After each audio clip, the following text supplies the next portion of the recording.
എത്രയോ വർഷങ്ങളായിട്ടോ കൊക്കക്കായ കഴിച്ചിട്ട്. എൻ്റെ ഓർമ്മയിൽ ഞാൻ ഈ കുട്ടിക്കാലത്തൊക്കെ കഴിച്ചൊരു ഓർമ്മയേ ഉള്ളൂ. വലിപ്പം വെച്ചിട്ട് കഴിച്ചതായിട്ട് എൻ്റെ ഓർമ്മയിലേ ഇല്ലേ. അങ്ങനെ വർഷങ്ങൾക്ക് ശേഷം കൊക്കക്കായ നമ്മുടെ കയ്യിൽ കിട്ടിയിട്ടുണ്ട്.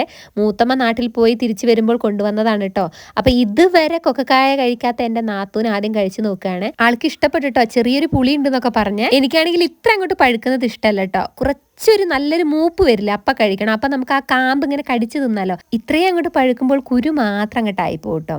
പക്ഷെ കൊള്ളായിരുന്നു. കുറേ കാലത്തിന് ശേഷം കിട്ടിയതുകൊണ്ട് നന്നായിട്ട് ആസ്വദിച്ച് കഴിച്ച്. കൊക്കക്കായ മാത്രമല്ല കേട്ടോ, ഇരുമ്പാമ്പുളിയൊക്കെ കൊണ്ടുവന്നിട്ടുണ്ട് മൂത്തമ്മ. കയ്യോടെ ഒരു ഇരുമ്പാമ്പുളി അങ്ങോട്ട് കയ്യിലെടുത്തിട്ടുണ്ട് കേട്ടോ. നിങ്ങളെ നാട്ടിൽ ഇരുമ്പാമ്പുളി തന്നെയാണോ പറയുക, വേറെ എന്തെങ്കിലും പേര് പറയുന്നുണ്ടെങ്കിൽ കമന്റ് ചെയ്യണേ.